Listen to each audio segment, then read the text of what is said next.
Up is altered cellular adaptation. So what is adaptation? Basically, adaptation is the cell's response to some type of stress. It is reversible, it's structural or a functional response, or both. We can have both a normal physiologic adaptation or we can have an adverse pathologic condition. So we're going to talk about examples of both of these when we go through hyperplasia, atrophy, and also metaplasia, dysplasia. So the cell can only counteract adverse reactions temporarily, meaning at some time cellular aging, cellular death will follow.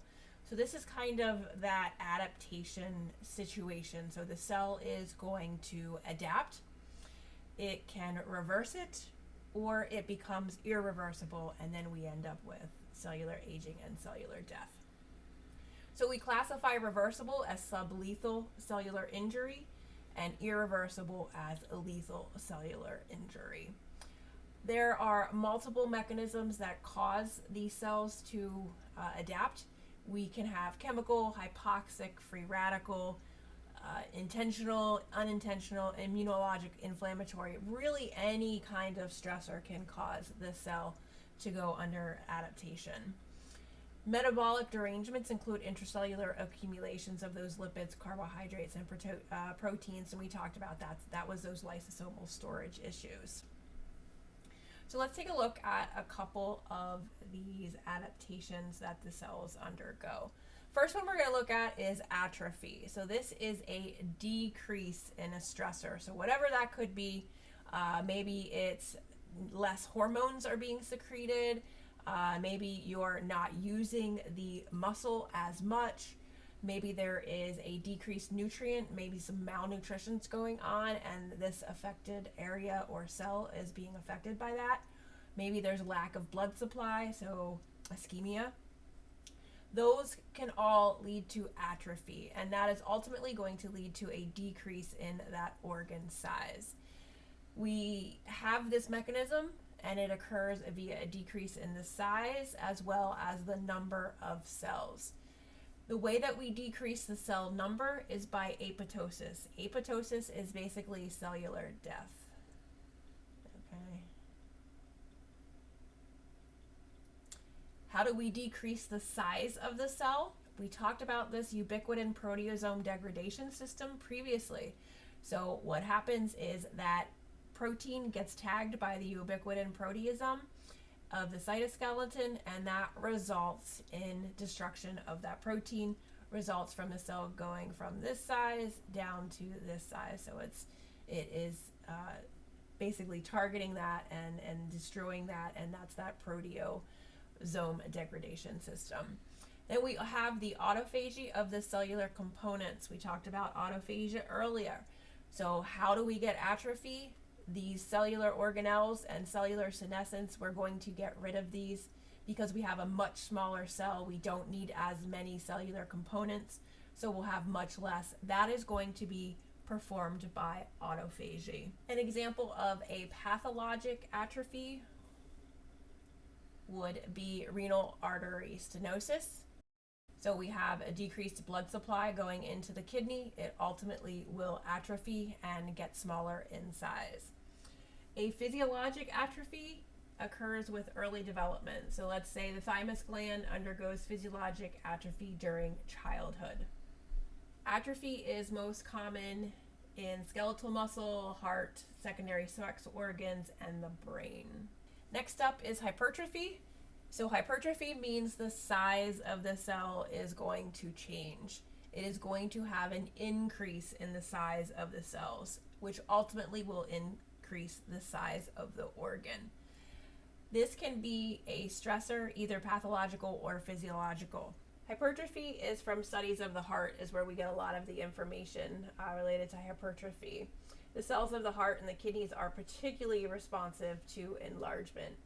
Hypertrophy can be both physiologic or pathologic. So a pathologic would be left ventricular hypertrophy due to hypertension. Physiologic would be an example of the uterus enlarging in pregnancy. That's its job. That's what it's made to do under the stress of those hormones. or muscles when lifting weights. So muscles are made to get bigger if you put it under stress, and that's what happens when you do lifting weights.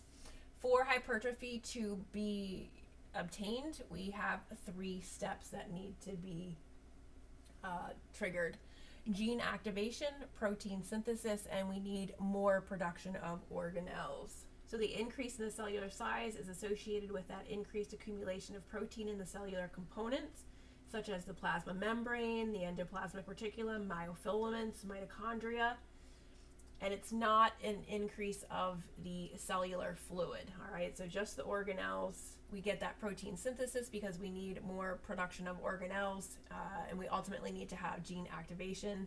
So this is kind of a cascade, and you look at it kind of like that. Next up is hyperplasia. So this is the number of cells is increased, and hyperplasia needs production of new cell from stem cells. So this is hallmark.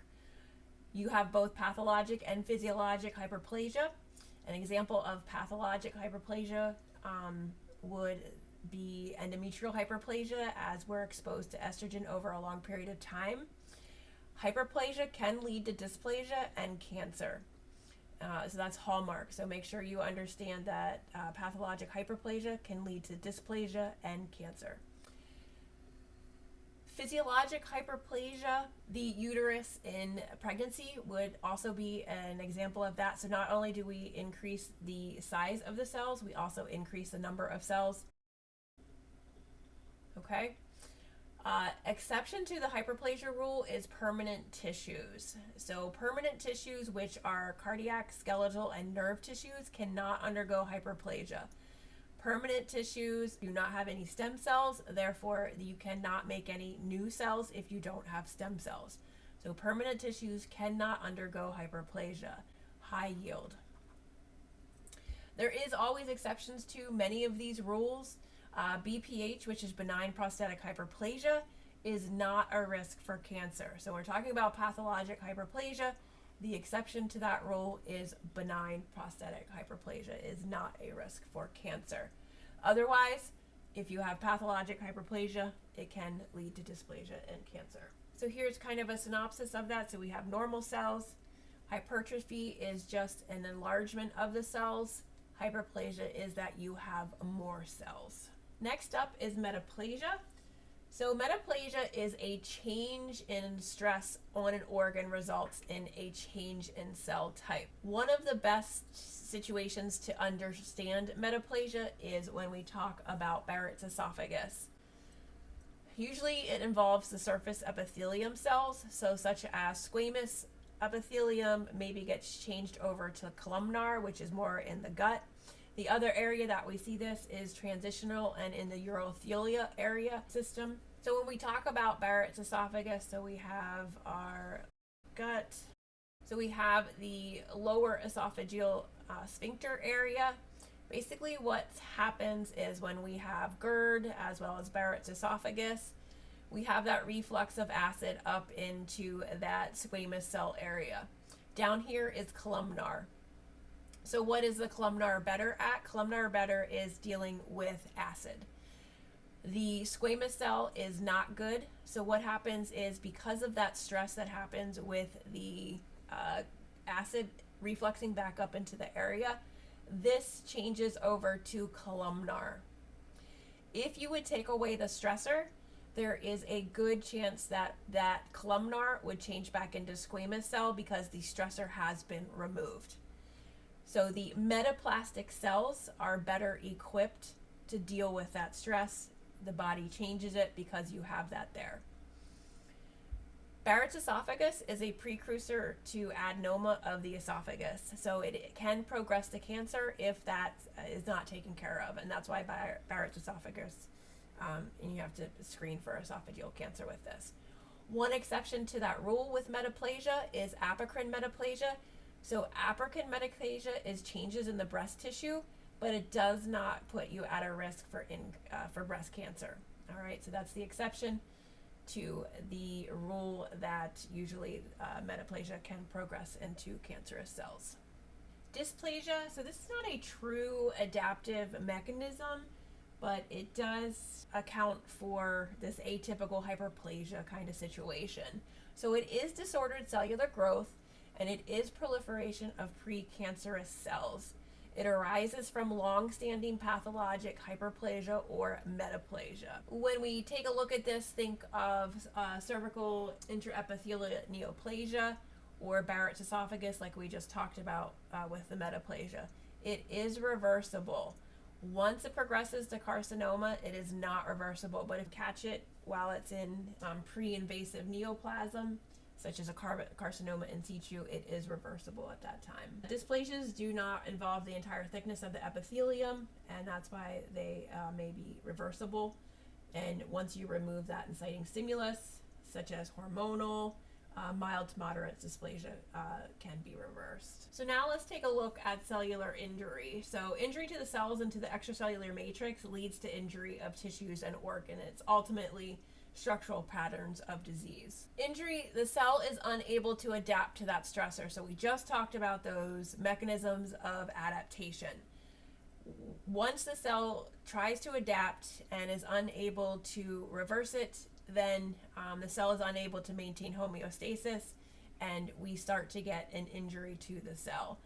Can be reversible or irreversible. We talked about that, sublethal versus lethal. It all depends on cell type, severity, and stress type. Are we going to be able to reverse it or not? When we talk about cell type, severity, and stress type, the best kind of situation is to look at neuronal cells. Very sensitive to ischemia, but skeletal tissues are very resistant. So the same type of ischemia to the neuronal cells is going to create cell injury then versus skeletal tissues, which are highly resistant and can tolerate, we get a little bit of lactic acidosis, but ultimately the cell tissue does not die like neuronal cells would die. Then let's talk about severity. So slow ischemia versus acute ischemia. Slow ischemia would result in atrophy. We talked about renal artery stenosis. So that happens over time. We have arteriosclerosis, we have hardening of those arteries, and over time it creates that lumen change within and then creates atrophy to the kidney. When we're talking about acute ischemia, that usually results in infarct and injury. Think a myocardial infarction or cerebral infarction. Those types of events are going to usually result in cellular death. Other things that may impact the way that the body responds to adaptation and leads to injury is modifying factors such as the individual's nutritional status. This is actually very high yield. So a patient's health is going to help it respond and put off cellular injury. Again, pretty much anything that we get exposed to, inflammation, nutritional deficiency or excess, hypoxia, trauma, inflammatory response, immunologic insults, COVID, all that kind of stuff can result in this cellular injury. So we're going to take a look at a couple different ways that we get cellular injury, and we're going to spend a little bit of time in each one of them so you understand the mechanism. We know what hypoxia is, but how does it cause that cellular injury?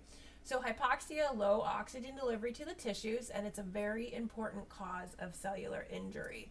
Remember that oxygen is that final electron acceptor in the electron transport change, and a decreased O2 is going to lead to decreased ATP production. If we don't have cellular energy, we can't perform all of the cell's needs and tasks, and we ultimately end with cellular injury. There are three main causes of hypoxia, and we're going to look at each one of these. We have ischemia, which is decreased blood flow to the organ. We have hypoxemia, which is low partial pressure of oxygen in the blood. And then we also have decreased O2 carrying capacity, which is basically hemoglobin loss or dysfunction such as anemia. Here is a schematic so that you can kind of see if we have decreased O2, we get decreased ATP. Decreased ATP is going to lead to changes in the sodium-potassium pump.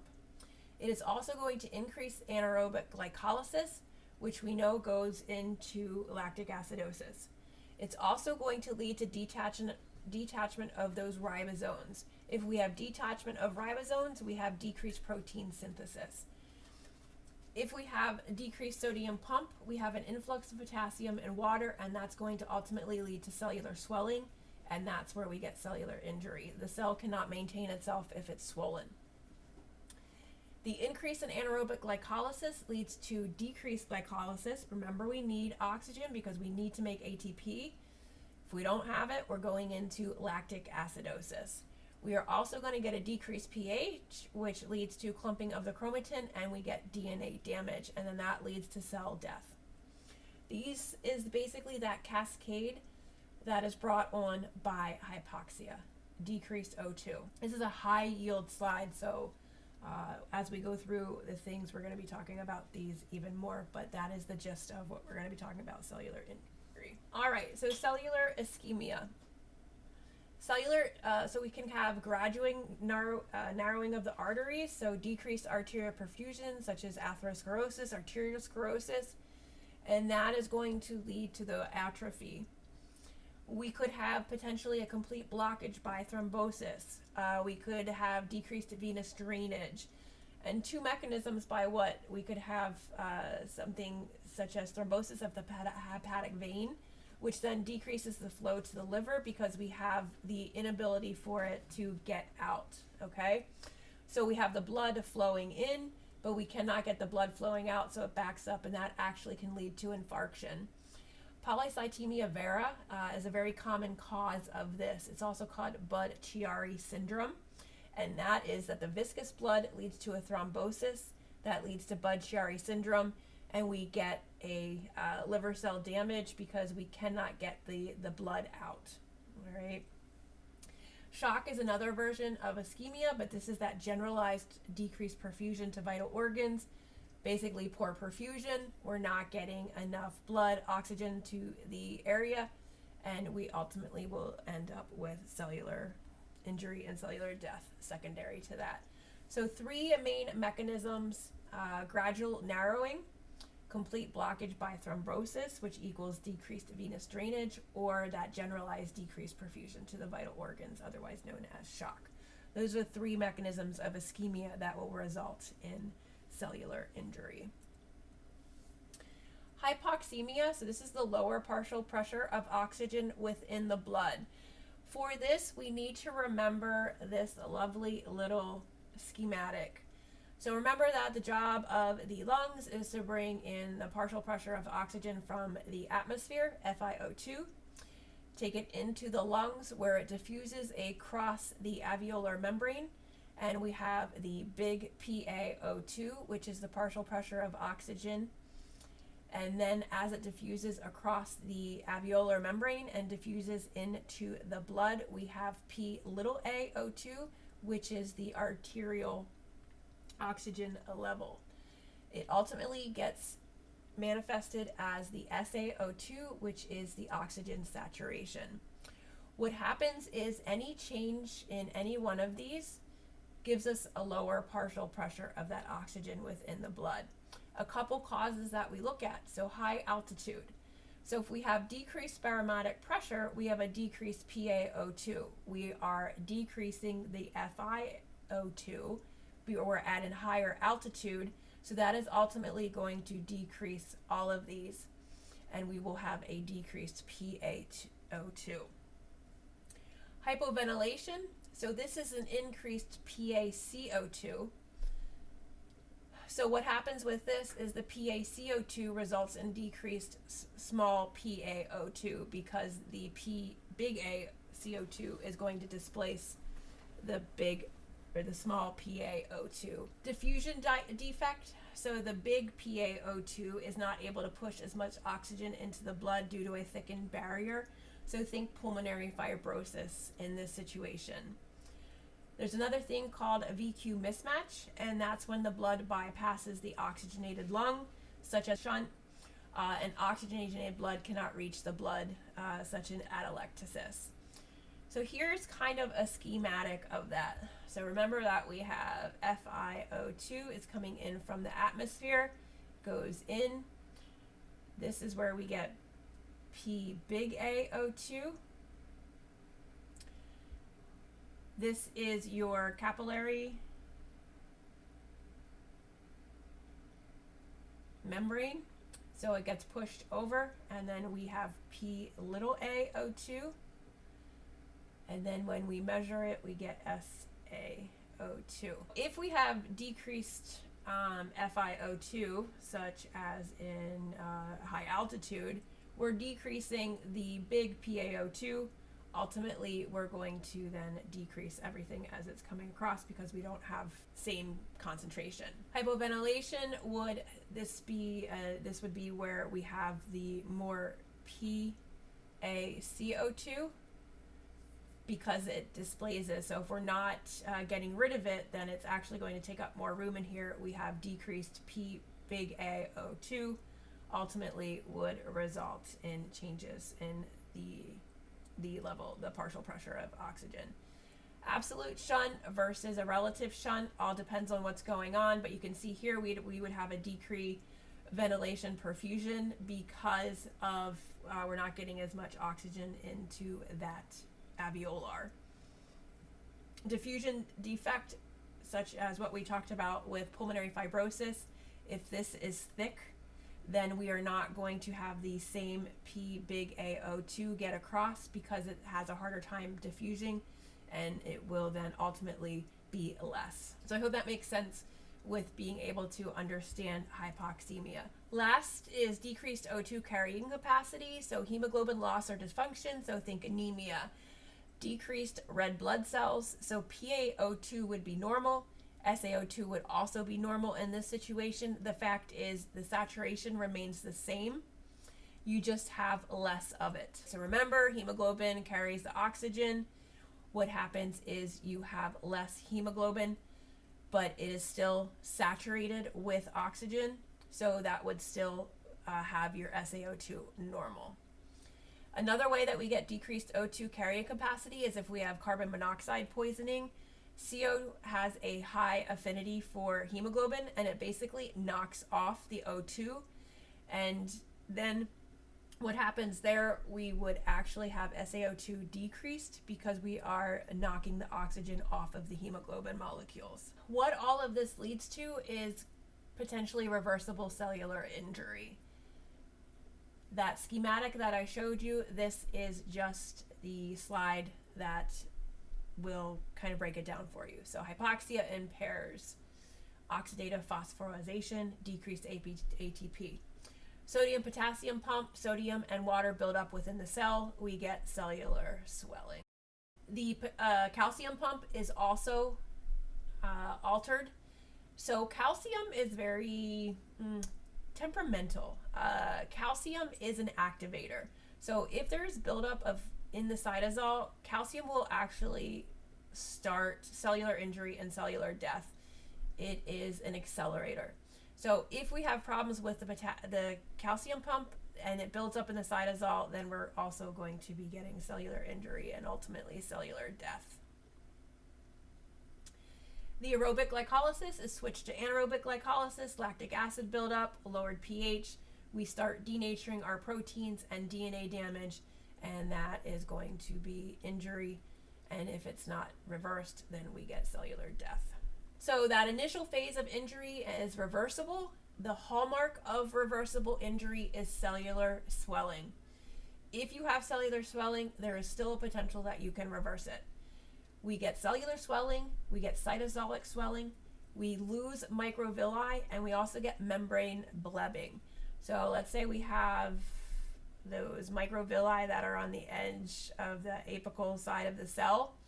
What happens with the cellular swelling is now we get, problems with that, and we are really blown up, and we do not have that surface area, and that will cause issues with bringing in nutrients.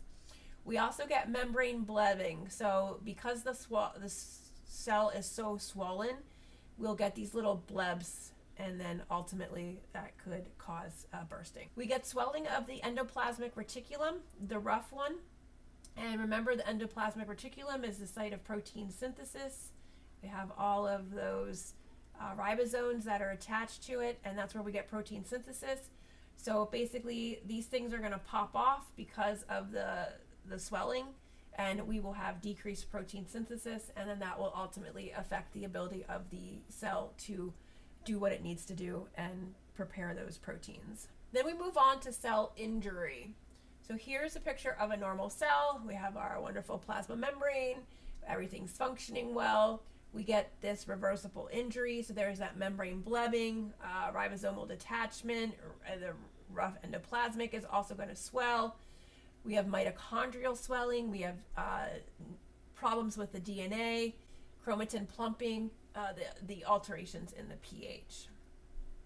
Now we're moving into irreversible injury. So what happens here? We have nuclear changes called pycnosis, karyohexis, and karyolysis. We have lysosomal rupture. We talked about that earlier. If those hydrolytic enzymes get out, it's going to start engulfing and eating everything in here. We have phospholipid membrane damage, so the actual cell membrane starts to break down as well. These are the signs of cell injury. So now the damage becomes irreversible. So the cytosolic enzymes leaking into the serum.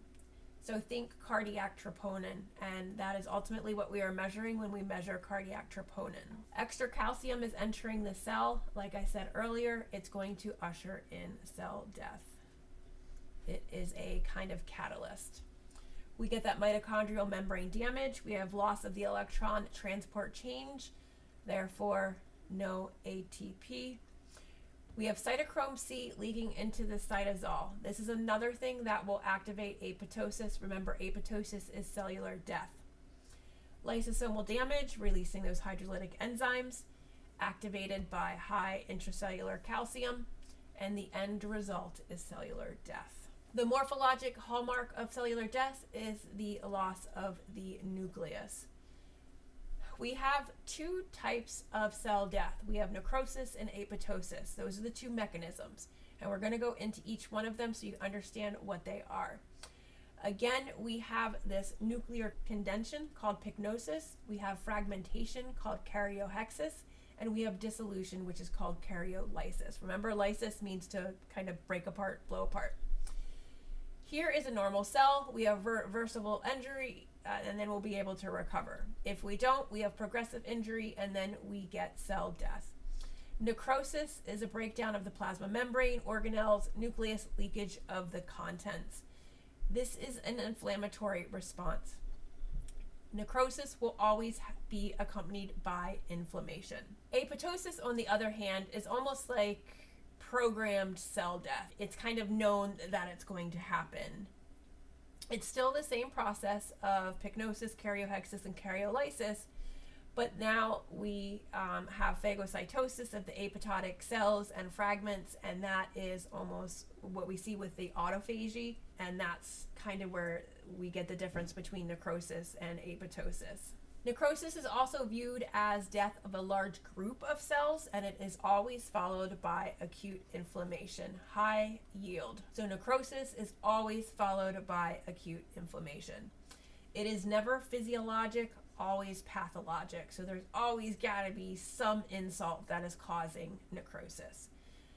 We basically classify necrosis by its gross features. We have coagulative, liquefactive, gangrenous, caseous, and fat necrosis. We're going to go into each one of these. So coagulative necrosis, so this is basically the necrotic tissue remains firm, the cell shape and structure are preserved, the nucleus disappears. Remember, that's a hallmark of cell death, is we have no nucleus.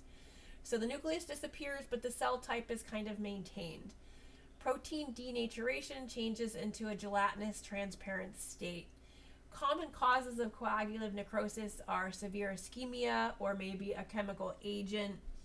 This area of necrosis is called an infarct. So you would see this heart tissue, adrenal glands. Here is that area of coagulative necrosis. So it still maintains its shape. It's just looks different and called an infarct. Liquefactive necrosis, so the necrotic tissues become liquefied. Enzymatic lysis of the cells and protein is what equals the liquefaction. We see this more in the brain. Factive necrosis, the proteolytic enzymes of the microglial cells liquefy the brain tissue. Another way that we would see this, abscess, neutrophils are liquefied by proteolytic enzymes. And then pancreatitis. So pancreatitis is unique. We actually have two types of necrosis if we have a pancreatitis. So the first type would be this liquefactive necrosis, and that's because the pancreas has a lot of proteolytic enzymes and basically liquefies the parenchyma. We also have fat around the outside of the pancreas, and that gives us some fat necrosis as well. Gangrenous necrosis, so this is, kind of hallmark if we have lower limb ischemia. Diabetic patients, this is high likelihood if they let that get out. So there's two types. We have dry gangrene, and that is when the tissue is resembling mummified tissues. Again, it is caused by hypoxic or ischemia injury. Gas gangrene is a special type of gangrene, and that's caused by Clostridium, and then it forms gas bubbles in there. If there is an infectious process present, we call this wet gangrene, and that will likely progress to liquefactive necrosis and pass off of that gangrenous necrosis. Caseous necrosis, so this is this friable, soft necrotic tissues, has this cottage cheese appearance, and it's a combination of both liquefactive and coagulative necrosis, and basically the dead cells disintegrate but not completely digested. So think here a tuberculosis infection or fungal infections usually will produce a caseous necrosis. Fat necrosis, so this is necrotic adipose tissue. It ends up having this chalky white appearance, and it's related to the deposition of calcium underneath. Saponification is deposition of calcium. The lipases break down the triglycerides, releasing the free fatty acids. Where we see fat necrosis is actually in breast tissue. So there may be some trauma to the breast tissue, and that will result in this calcium deposition and saponification, and we will get a fat necrosis. Other is the pancreatitis that we just talked about. Remember that we have that layer of fat around the pancreas. If we get a pancreatitis, then it can ultimately result in fat necrosis as well. So a little bit more on apoptosis. So we consider this type 1 cellular death. It is ATP dependent, which means that it needs energy. So when we view necrosis versus apoptosis, apoptosis is more programmed, meaning we need ATP. It's known, it's more single cells or small groups of cells. And examples of this would be maybe endometrial shedding during menstruation or CD8 T cell mediated killing, but it's kind of programmed. It's known that it's going to happen. So we get the cellular cells shrinking, the cytoplasm becomes more eosinophilic, nucleus condenses, fragments, we get apoptotic bodies fall from the cell, and then they're ultimately removed by the macrophages. This is mediated by capsases and activated by proteases and endonucleases, and they break down the DNA. We have a couple different pathways that this is activated by. The intrinsic mitochondrial pathway, so we end up potentially getting damage within the cell. The extrinsic receptor ligand pathway, again, there is that ligand receptor, and then it will usher in apoptosis. The CD8 cytotoxic CD8 T cell mediated pathway, so we have some type of injury going on within the cell that the cell now needs to take care of it. We'll talk more about this when we get into the adaptive immune response. It is not followed by inflammation. Hallmark, high yield, understand apoptosis versus necrosis. So here we have the normal cell, and we start to get some cellular shrinkage. So then we have the cell shrinkage. Step 2 is basically that the cytoplasm and nuclear chromatin undergo lysis, which is karyolysis.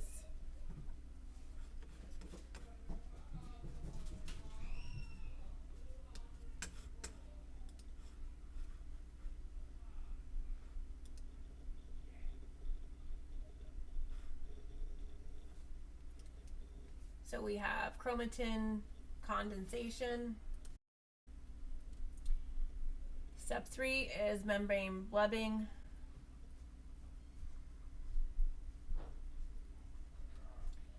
And nuclear collapse. And then we have apoptotic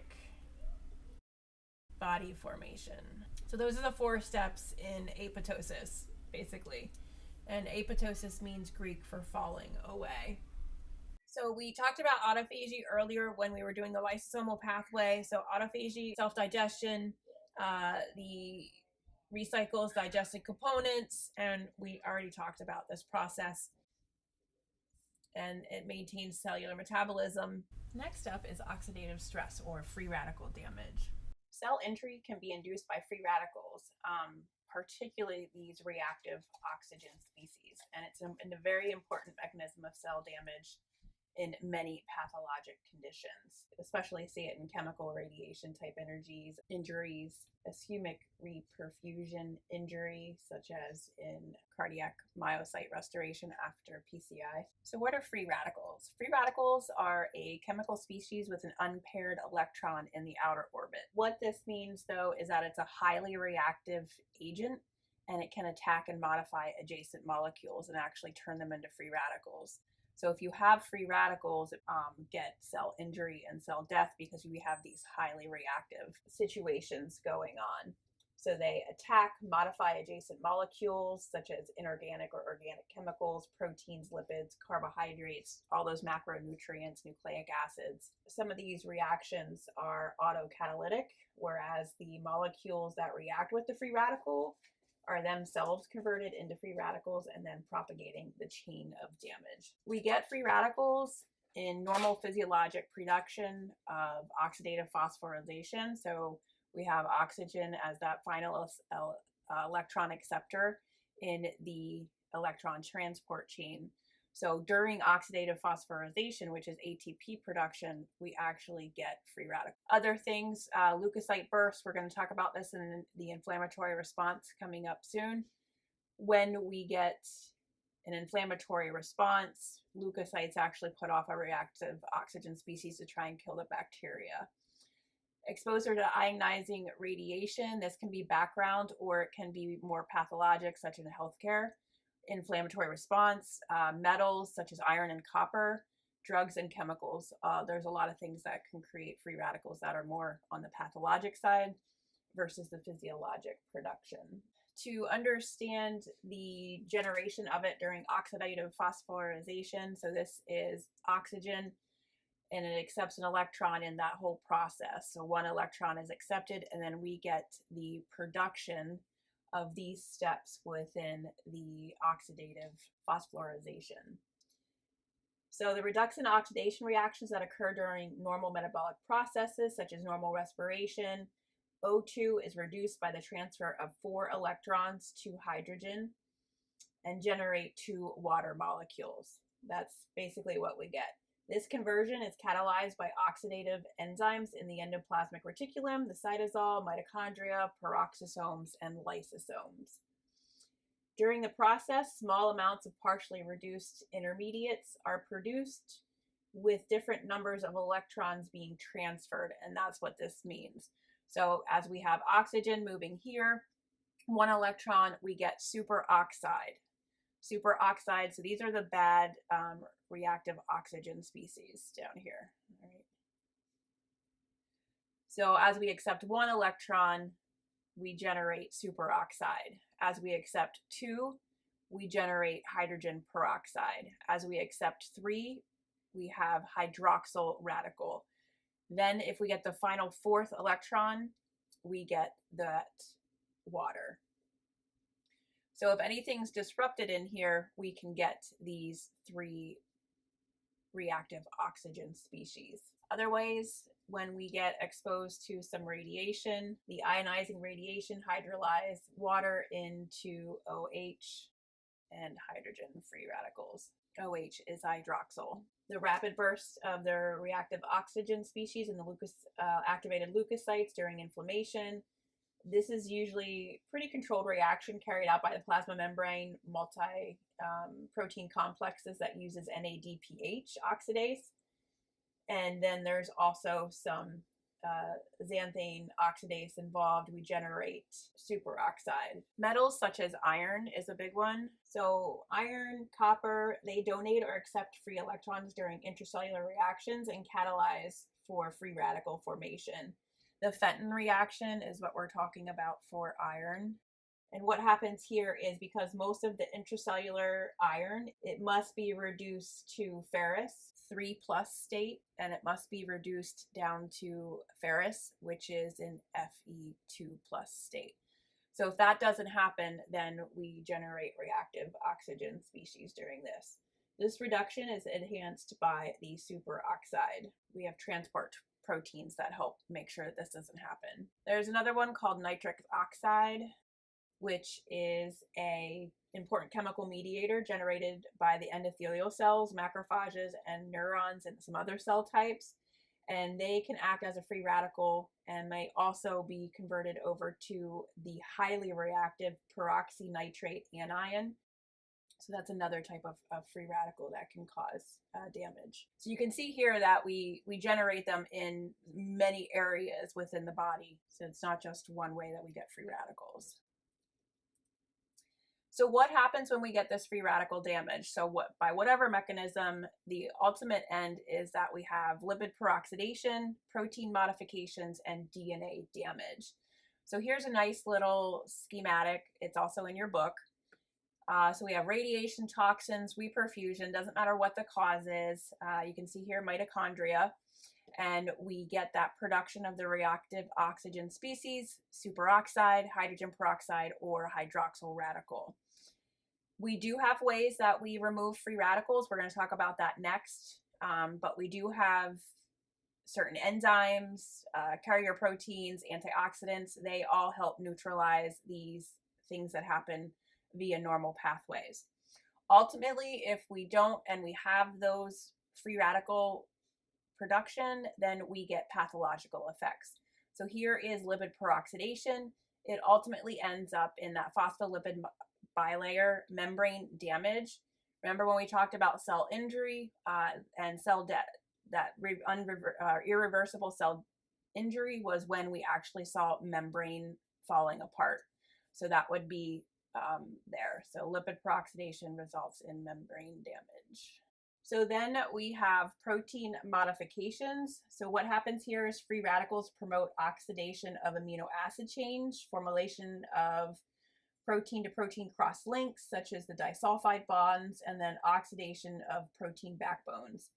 So what happens here is it will damage the active sites of enzymes, disrupt structural proteins, enhance proteasomal degradation of unfolded or misfolded proteins, basically creating all kinds of havoc within the cell and causing protein to be damaged. And remember, protein is ultimately what the cell is making most of. So disrupts DNA damage. We talked about this earlier in cellular injury. What happens are the free radicals are causing single and double-stranded breaks in the DNA. And then that oxidative DNA damage has been implicated in cell aging and also malignant transformation of cells. So think cancer. Cross-linking issues. And these can either be single or double-stranded. So how does the body go after the free radicals and tries to help neutralize them? So antioxidants, vitamin A and E are big ones, ascorbic acid, so your vitamin C. So they will block free radical formation and inactivate free radicals. So they will block formation, they will scavenge, and that's why it's good. Eat your veggies and fruits. The intracellular enzymes, we have 3: superoxide dismutase, glutathione peroxidase, and catalase. So we talked about catalase back in peroxisomes, right? So peroxisomes, that is a big one there. Glutathione peroxidase is found in many cells, and it protects against the injury by catalyzing the free radical breakdown. And then we have superoxide dismutase, and that's found in also many cell types and converts the superoxide to hydrogen peroxide. So if we line them up, so superoxide dismutase counteracts superoxide, and that is Looks like that. Glutathione peroxidase is going to work on the OH, which is the hydroxyl radical. And catalase from the peroxisomes is going to counteract hydrogen peroxide. So if we take a look back here with the superoxide anion, we would put superoxidase dismutase. Hydrogen peroxide is the peroxisomes catalase. And the hydroxyl radical is glutathione. Going to counteract those. When we talk about metal binding and transport, so if iron, copper, these heavy metals are left to be floating around the body without being bound or without being transfer protein bound, this is when we're going to get free radical damage. So we have ways that the body counteracts this. And for iron, it's in the transport protein called transferrin. And then when we store iron, it's also in a different form, and that's called ferritin. And then we also have another one called lactoferrin.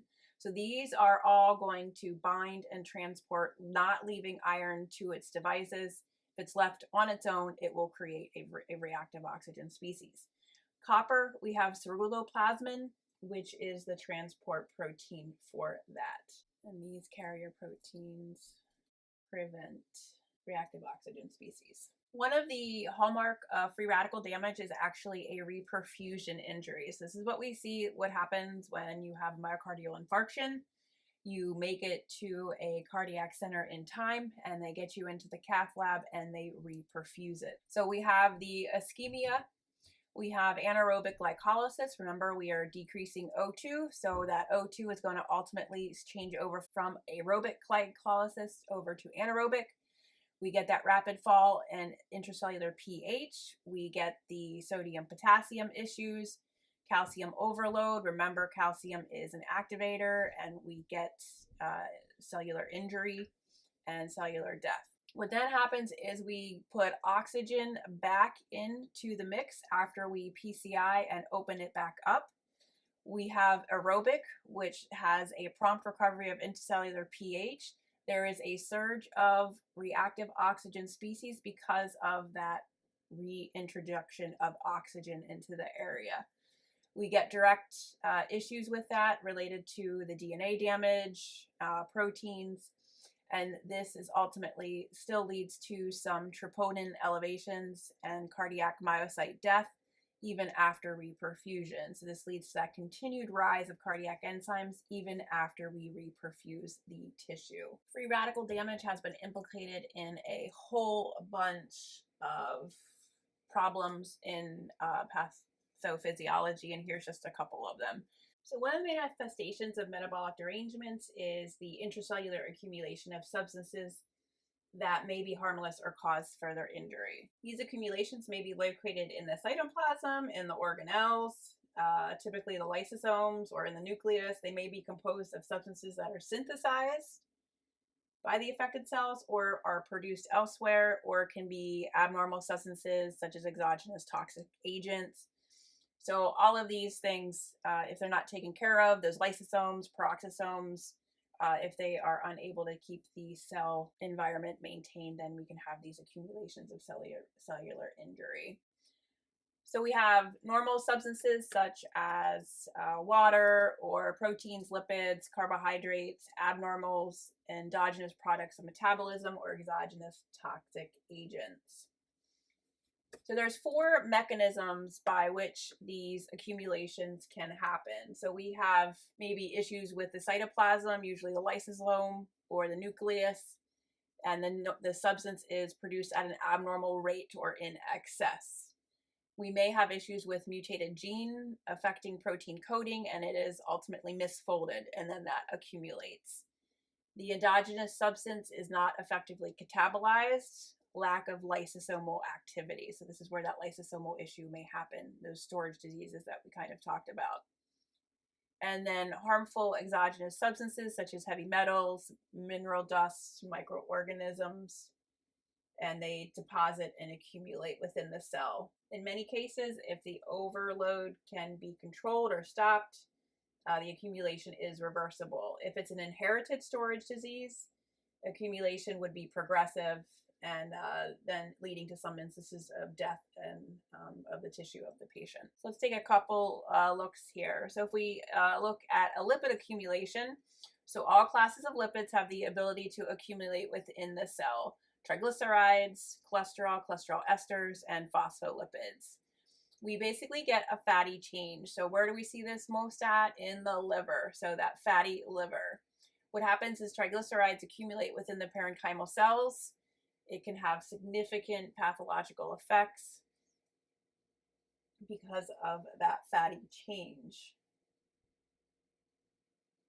The liver is hallmark because it's involved in fat metabolism, but it can also occur in heart muscle tissue, and also the kidneys.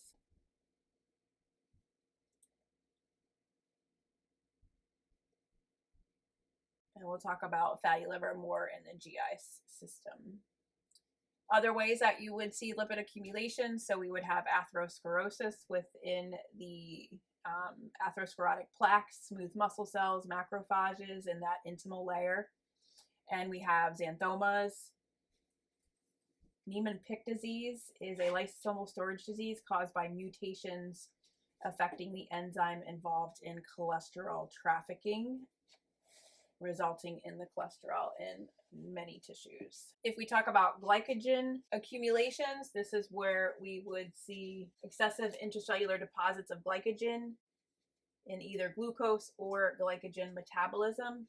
Glycogen is a readily available source of glucose stored in the cytoplasm of healthy cells. Diabetes is a prime example of this disorder. It is where glycogen is found in renal tubule epithelial cells, as well as liver cells, beta cells of the islets of Langerhans, and heart muscle cells. When we talk about protein accumulations, so these proteins do provide most of the cell's dry weight, and they are synthesized on the ribosomes, like we know, in the cytoplasm from those essential amino acids: lysine, threonine, leucine, isoleucine, tryptophan, histidine.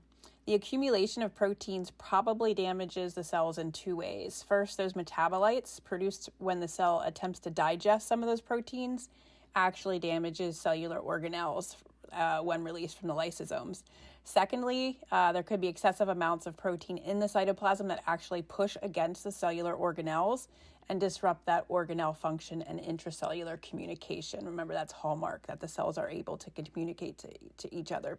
So here's a look at maybe the protein misfolding issues. Pigment accumulations, these can be endogenous or exogenous, normal or abnormal. So an endogenous pigment may be a porphyrin or hemoglobin, hemosiderin, melanin.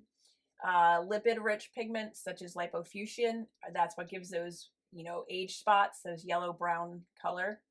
And then exogenous examples of this would be silica, iron particles, silver, dyes from tattoos. They are all pigment.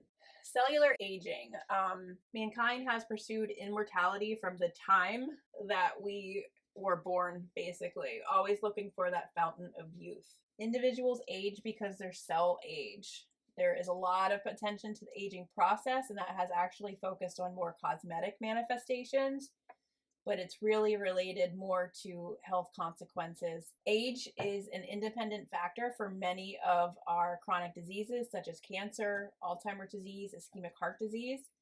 And in perhaps one of the most striking discoveries about cellular aging is that it's not just simply a consequence of cells running out of steam, but it's actually regulated by genes that are evolutionarily conserved. So what happens is we have a progressive decline in cellular function and viability caused by genetic abnormalities and accumulation of cellular and molecular damage due to the effects of exposure to exogenous influences. DNA damage, so a variety of exogenous physical, chemical, biologic agents, endogenous agents such as reactive oxygen species, all threaten the integrity of our nuclear DNA as well as our mitochondrial DNA. Decreased cellular replication and shortening of the telomeres involves progressing shortening of the telomeres, and that ultimately results in cell cycle arrest. Telomeres are short, repeated DNA sequences at the end of the chromosome, and these get shorter over time. Defective protein homeostasis, so you have two mechanisms by which this is. It's maintenance of protein in their correctly folded conformations, or degradation of the misfolded, damaged, or unneeded proteins by autophagy and the lysosome system and the ubiquitin proteasome system, which we talked about. Persistent inflammatory responses and inflammatory states can also basically enhance all of these degraded cell functions.